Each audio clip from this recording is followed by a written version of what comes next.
Story 1. I would only want immortality if I could take my own life and if it came with eternal youth. I mean, living forever means a short period where the world still exists, but after a few million years, our sun will have died, and so will Earth. So all those eons after that will be misery. Besides that, being immortal but still aging will get old after about 150 years. Can you imagine immortality with dementia or Alzheimer's? I'd rather have, say, 3,000 years to live in good health than immortality. Story 2. There are two things I want to see in life. I want to see my son succeed and live a happy life. I want to visit space. I don't think affordable space travel for the middle class will be available within my remaining lifetime, probably 40 years or so. Story 3. Why should I want to die seems like the more reasonable question. Ask me today if I want to be alive tomorrow, and I will say yes. Ask me the same question tomorrow, and I will say yes again.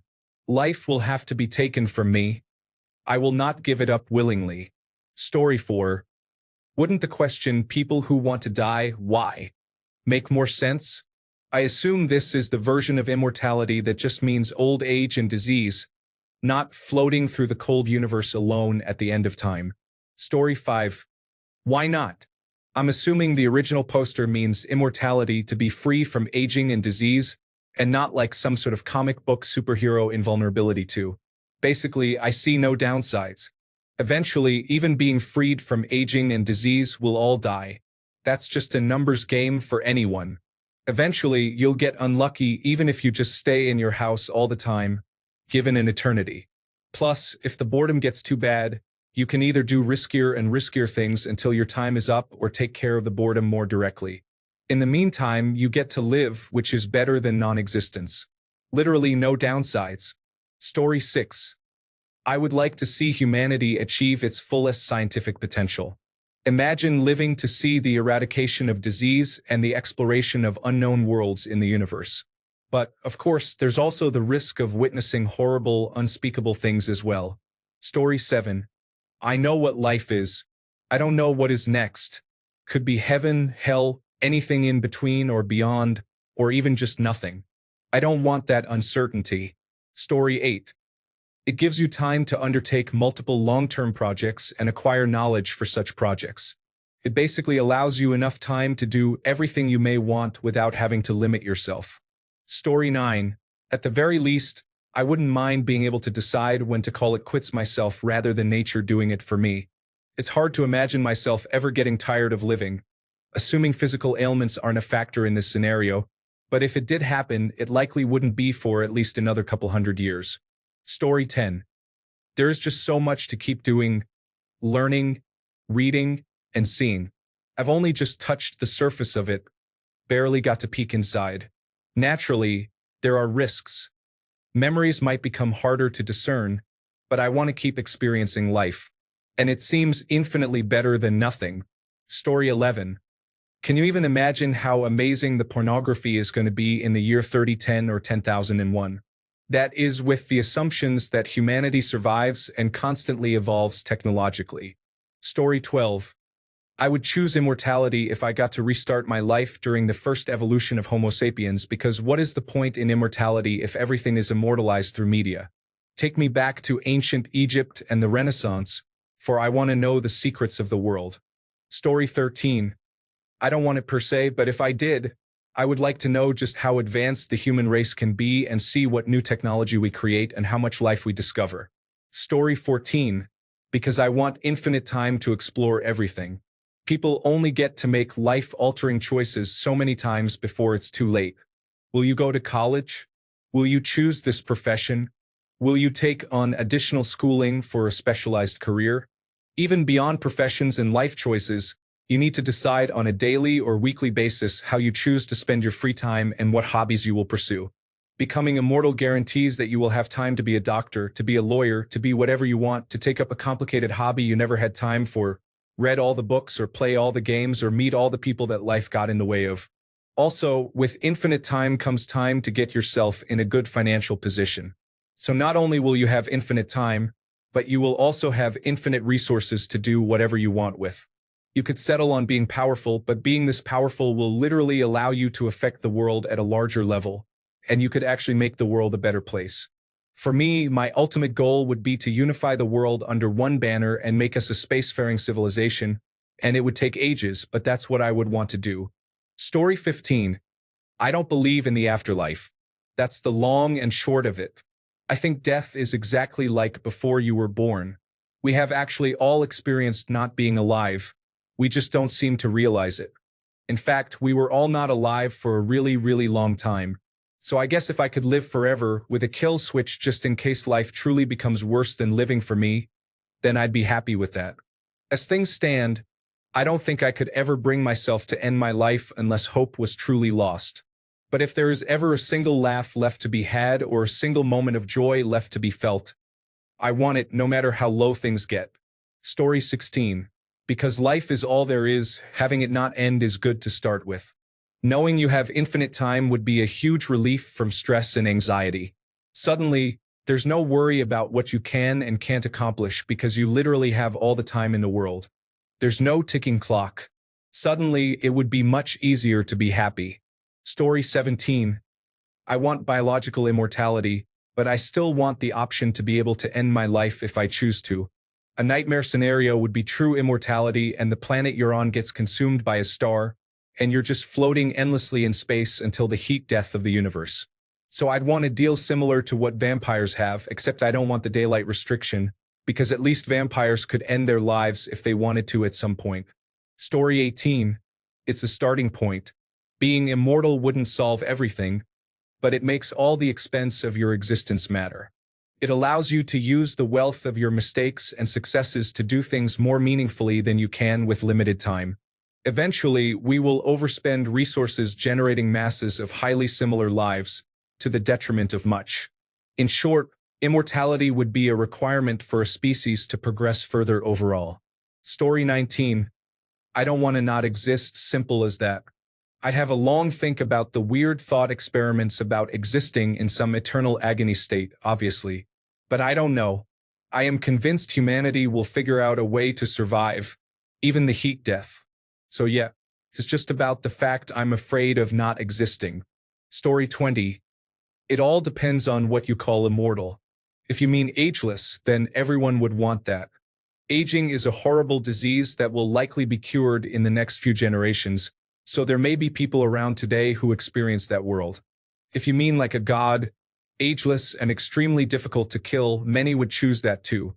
Not dying in a car crash is nice. If you mean unkillable, then you will live forever.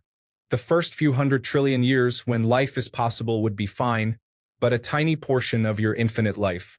There is no torture worse. The problem is that people use these concepts interchangeably. I ignore the unkillable definition as just monotheism acting like children and one-upping the competition. Well, my dad is literally unkillable while your dad's brother was killed. So my dad is better than your dad. Story 21. I would go with immortality on the condition that, should I choose to opt out at any point, I have that option. An asteroid about to destroy the Earth, forcing me to float in space for all time alone? No thanks, I'm out. I would make sure to have something on me at all times that would allow me to just opt out. Story 22. I don't want indefinite immortality, but I would like to continue to live for a while and not age because I'm not ready yet. There's so much to experience. Maybe it's 250 years, maybe 1,000 or even 10,000 years. I might be ready then.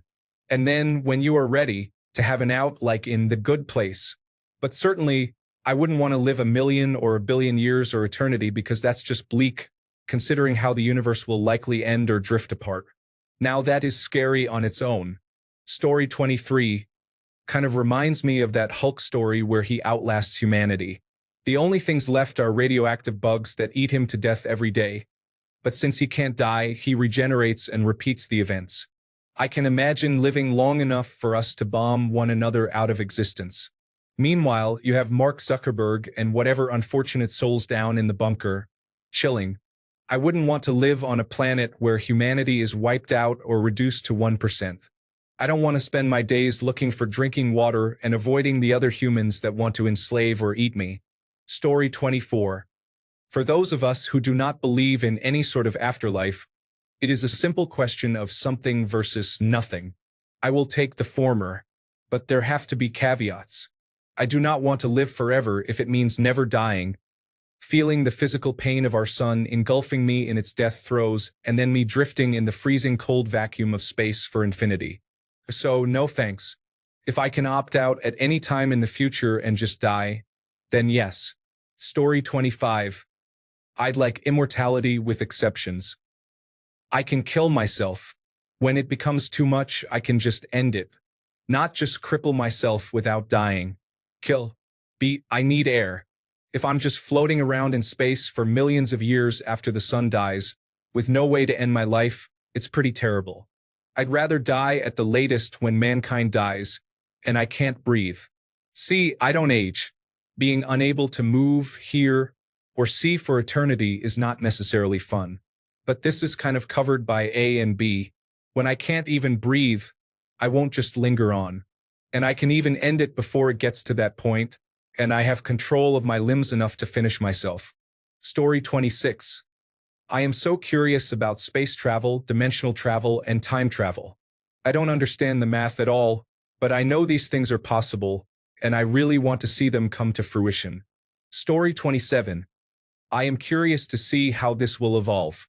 I want to explore the space and experience teleportation. I want to see what physics has to unfold, and ultimately, I am very curious how wrong we are today on what we have taken for granted as known or as a fact. Story 28. I just love to absorb information, and I've become so comfortable and calm with loneliness that immortality will allow me to explore every lifestyle, every emotion, every perspective. Everything could be in my grasp. Time allows us to do anything we wish for. Story 29. I want to float in the endless void and watch entropy eat the entire universe. Then I can witness the birth of the next one and be the guy who comments first on every video once YouTube becomes a thing again. Story 30. Depends on the nature of the immortality. If it's basically the life I'm living now, just never ending, oh hell no. If you want to scan a mind and transfer me into a fantasy adventure world of never-ending content where I don't grow old or decrepit or have to worry about dental bills, and can go between adventure content and cozy home farm building content, then I'd be interested. Story 31. I often consider living eternally. You would get the chance to have all hobbies. Play the violin, fly a plane, build race cars, learn every language, see every country, and observe how they change through time. You would witness the struggle and sacrifice of humanity. You would experience getting bored of life and then being inspired all over again. A million sunsets, a million pina coladas, a million friends, and a million enemies. There is so much I wish I could do, but I know there isn't enough time. How do you pick and choose adventures and experiences? What if you didn't have to? Story 32. I want to live long enough to see all of space. First, I have to live long enough for the technology of space travel to happen. Then live long enough to get to places hundreds of light years away. Immortality is the only way, and seeing it when all the lights go out? Count me in. Is there a new Big Bang? Do we do it all again? Or is it brand new? Is it just nothing? Is it the real season finale? I need to know who wins the prom queen. Story 33. Time is absolutely priceless, and with time comes money. I will not be rich in this lifetime, and I know it, but give me at least another, and I can make it happen. Once that happens, I can actually live and enjoy life. So that's it, to enjoy life. Story 34. I want immortality with a button to end it if I so choose, also only if my partner is also immortal. I want to see history myself and how things play out, but I don't want to be floating in a void when the universe ends billions of years from now. Story 35. Because I like learning about the world and seeing things change around me. I'm constantly interested in our scientific advancements and political setbacks. I would love to be able to have all the time in the world to just travel, watch, listen, learn, and explore. Story 36. You'll see the same things repeat in history over and over again. Plus, I don't have enough days in the week to deal with laundry, dishes, and housework. I'll outlive my parents and get a bit of money to invest for a comfortable life. There are so many things to learn. I'll be able to learn things without having to rush. Story 37. Life is interesting, and I want to see and experience all the ways it could continue to be interesting. I don't know how I'd get bored. People are always up to some quirky things, and maybe I'll get a cool science fiction spaceship or something. Story 38. Because there are too many interesting things to participate in a lifetime. I want to master instruments, study volcanoes, become an astronaut, master herbalism, become a doctor, make a video game, go on epic backpacking adventures, sew epic costumes, learn chemistry, work at a Renaissance fair, and grow the world's most efficient garden. There's not enough life to do everything that interests me, so I only partially engage in a lot of my hobbies as a result. Story 39. Because I like being alive. I want to be able to do and see more. I could live 1,000 lives and still never come close to experiencing everything the world has to offer. Story 40. The list of things I want to do, not have to do, want to do, is growing faster than I can execute on it. With just what I want to do today, I'd probably need to live until 200 to 250 years old, and there's going to be a lot more before I kick the bucket. Complete immortality is probably a bit much, but I could do with 5,000 to 10,000 years before I get bored. My question is more, people who get bored ever, how do you do it? I don't even have kids, and I'm still busy anytime I'm not asleep and wishing I was doing more stuff.